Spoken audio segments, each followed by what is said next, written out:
जो लोग बुद्धिमान हैं वह यह जानते हैं कि शब्द हथियार की तरह होते हैं जिनसे किसी को भी बचाया जा सकता है या किसी को भी मारा जा सकता है। अब आप सोच रहे होंगे कि शब्दों से किसी को मारा कैसे जा सकता है, तो जरा सोचिए, ज्यादातर आत्महत्याओं के पीछे किसका कारण होता है?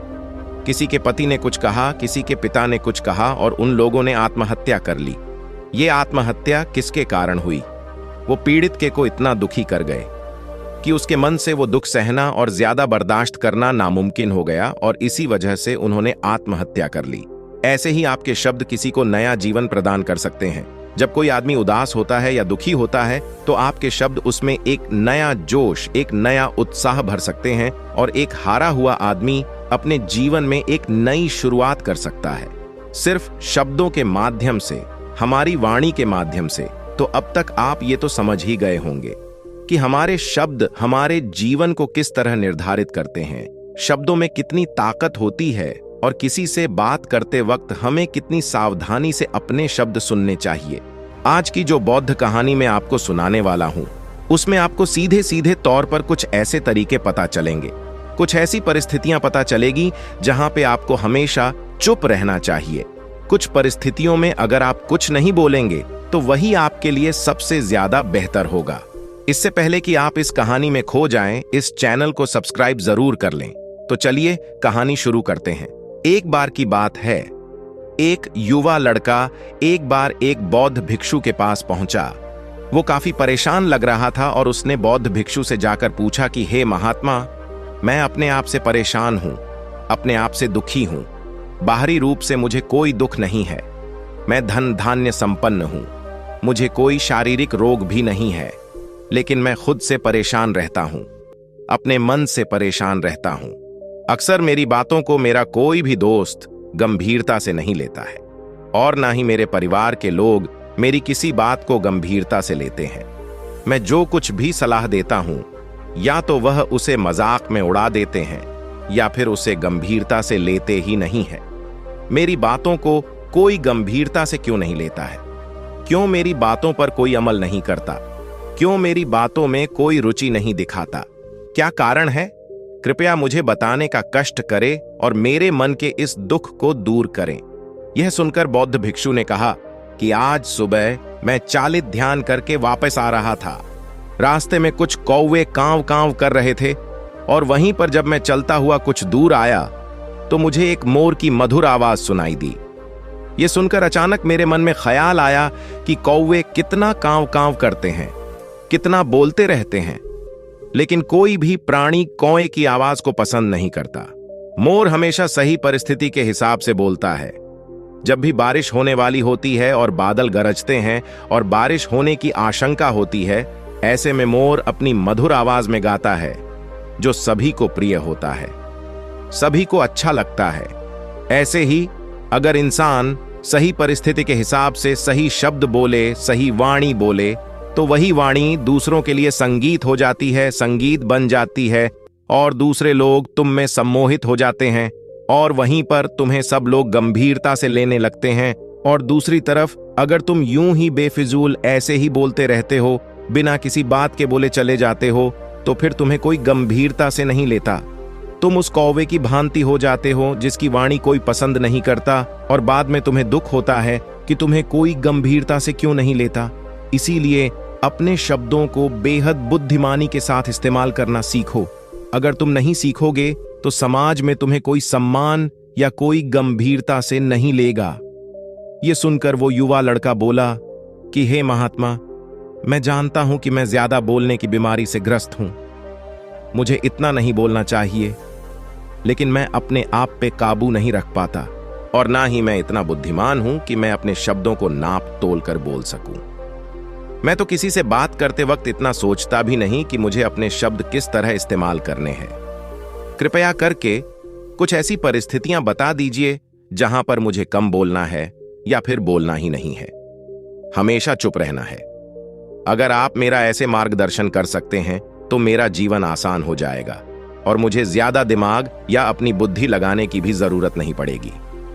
यह सुनकर बौद्ध भिक्षु ने मुस्कुराते हुए कहा कि बेटा, वैसे तो इंसान को हर परिस्थिति में सोच समझकर ही बोलना चाहिए, लेकिन अगर वो हमेशा होश में नहीं रह पाता है, ध्यान में नहीं रह पाता है, तो मैं तुम्हारे दैनिक जीवन की कुछ ऐसी परिस्थितियां बता रहा हूं जहां पर तुम्हें हमेशा चुप रहना है।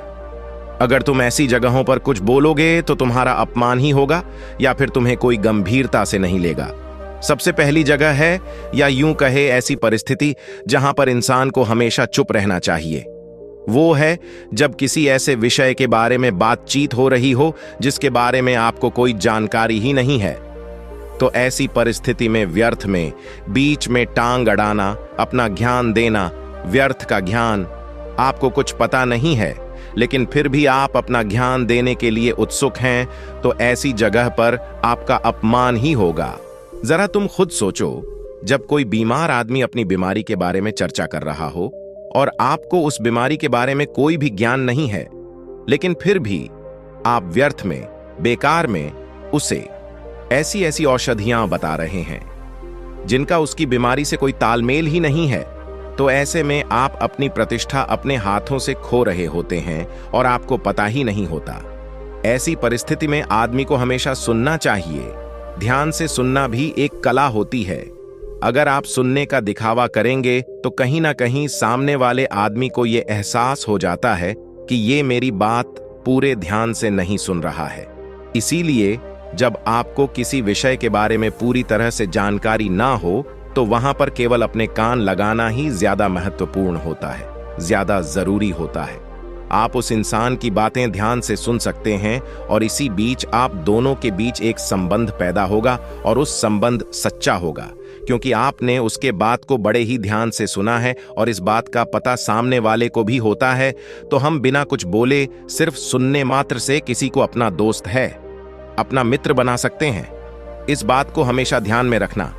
दूसरी जगह जहां इंसान को हमेशा चुप रहना चाहिए वो है खाना खाते वक्त। खाना इंसान को हमेशा चुप रहकर खाना चाहिए, मौन रहकर खाना चाहिए।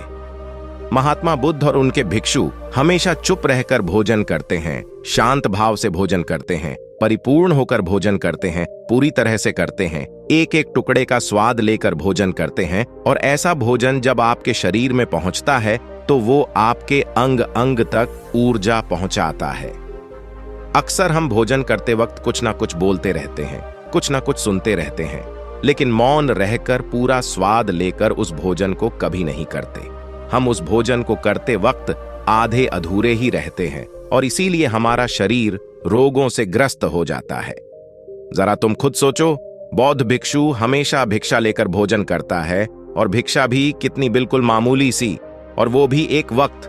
तो एक वक्त भोजन करने के बाद भी वो इतने स्वस्थ रहते थे, इतने उत्साह, जोश और आनंद से भरे होते थे, और हम तो इतना खाना खाते हैं।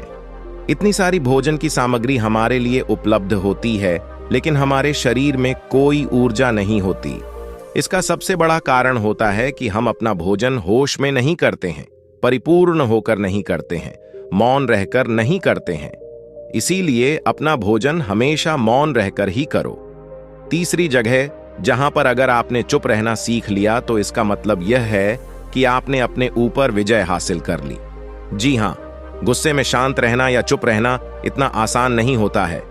अक्सर हम गुस्से से भरकर कुछ ऐसे शब्द या अपशब्द बोल जाते हैं जिसका पछतावा हमें हमेशा रहता है, लेकिन जुबान से निकला हुआ शब्द वापस नहीं हो सकता, उस शब्द को मिटाया भी नहीं जा सकता। अब वो जिंदगी भर हमारे दामन से जुड़ चुका है और वो गुस्से में बोला गया अब शब्द हमारे मन को समय समय पर बेचैन करता रहता है, दुखी करता रहता है। लेकिन गुस्से के वक्त चुप रहना सीखना भी एक बहुत बड़ी कला होती है। गुस्से में आदमी का अपने ऊपर काबू कहां रहता है, अपनी इंद्रियों को वश में कहां रख पाता है। इसीलिए इस कला को आप तभी सीख सकते हैं जब आप गुस्सा भी होश में रहकर कर पाए। जब भी आपको गुस्सा आए, आपके दिमाग में सिर्फ एक ही बात आए कि मुझे चुप रहना है, मुझे किसी से कुछ गाली गलौच नहीं करना, किसी को कोई अपशब्द नहीं बोलना। और जब ये विचार गुस्से के साथ जुड़ जाता है और धीरे धीरे ये आदत बन जाता है तो आप अपने गुस्से को भी काबू में करना सीख जाते हैं। जब भी कभी गुस्सा आए तो किसी को कुछ बोलने की बजाय कुछ शारीरिक व्यायाम करना शुरू कर दो। उछलना, भागना, दौड़ना, जिम करना, कुछ भी आप ऐसा व्यायाम कर सकते हो जिसमें आपका शरीर थक जाए। आप पाएंगे कि जब आपका शरीर थक जाता है तो आपका मन भी शांत हो जाता है। आपने उस गुस्से की ऊर्जा को एक सकारात्मक रूप दे दिया, और यही बुद्धिमान व्यक्ति की पहचान होती है, जो दूसरों के तानों से भी अपना घर बना लेता है, अपनी कामयाबी के रास्ते निकाल लेता है। वही सच में बुद्धिमान आदमी है जो जहर को भी दवा बनाकर इस्तेमाल करना सीख जाए। वही असली बुद्धिमान होता है। चौथी जगह जहां आप चुप रहेंगे तो आपके लिए वही सबसे ज्यादा बेहतर होगा, वही आपको सम्मान दिलाएगा। चौथी जगह है जब चार लोग आपस में बैठकर बातें कर रहे हों। कोई बैठक कर रहे हो तो वहां पर जब चार लोग बात कर रहे होते हैं तो चारों लोग एक साथ तो बात कर नहीं सकते। एक बार में एक व्यक्ति बोलेगा और तीन सुनेंगे, तभी वो बैठक कामयाब हो पाएगी, तभी वो चर्चा सही रूप में आगे बढ़ पाएगी। लेकिन अगर कोई आदमी ऐसा बैठा हुआ है जो बीच में ही दूसरे की बात काटकर अपनी बात को ऊपर रखना चाहता है, तो ऐसे में वो चर्चा या वो बैठक आपको कहीं नहीं पहुंचाएगी और चारों लोगों के बीच आप सबसे मूर्ख कहलाओगे। अगर आपको अपनी बात कहनी है तो सामने वाले को अपनी बात पूरा करने दो, उसके बाद अपने विचार रखो। यही एक भद्र पुरुष या फिर कहीं अच्छे आदमी की पहचान होती है। और आखिरी जगह, अगर हमारे माता पिता हमें कुछ कह देते हैं, हमारे बड़े बुजुर्ग हमें किसी बात पर डांट देते हैं या हमें थप्पड़ भी मार देते हैं, तो ऐसी जगहों पे आपका चुप रहना ही उनके प्रति सम्मान दिखाएगा, उनके प्रति आदर का भाव व्यक्त होगा। अगर आप उनके सामने उनका विरोध कर देते हैं, उनका प्रतिरोध कर देते हैं, तो वो गुस्सा तो थोड़ी देर बाद शांत हो जाएगा, लेकिन वो कही गई बात, वो विरोध किया हुआ शब्द या फिर कुछ भी उल्टा सीधा हमेशा आपके मन को सताएगा और आपके माता पिता को हमेशा यही लगेगा कि आज ये हमारी इज्जत नहीं करता, आज ही हमारी बात नहीं मानता, क्योंकि ये कमाने लग गया है, ये बड़ा आदमी बन गया है। ऐसी ऐसी बातें उठेंगी, ऐसे ऐसे तंज कसे जाएंगे। इसीलिए ऐसी जगह पे आप मौन रही हैं, चुप रहिए, कुछ मत बोलिए, अपने गुस्से को अपने अंदर ही पी लीजिए, कुछ व्यायाम कर लीजिए, भाग लीजिए, दौड़ लीजिए, आपका मन अपने आप शांत हो जाएगा। आखिर में बौद्ध भिक्षु ने अपनी बात को खत्म करते हुए कहा कि कम शब्दों में अपनी भावनाओं को उतारना सीखो। शब्द हथियार की तरह होते हैं। बोलो तो होश में बोलो, ध्यान में बोलो। जीवन शैली ऐसी बना लो कि आप जब भी बोलो पूरे होश में रहकर बोलो, पूरे आनंद के साथ बोलो, पूरे प्रेम के साथ बोलो। ऐसी वाणी बोलो जो दूसरे के दिल को ठंडक पहुंचाती हो, दूसरे के मन को भी शांत कर देती हो, और वो तभी संभव है जब आप प्रतिपल होश में रहकर बोले। इसके बाद वो युवा लड़का बौद्ध भिक्षु के सामने नतमस्तक हो गया और उनको प्रणाम करते हुए अपने घर वापस लौट गया। अगर यह कहानी आपको अच्छी लगी हो तो अपना फीडबैक जरूर दें।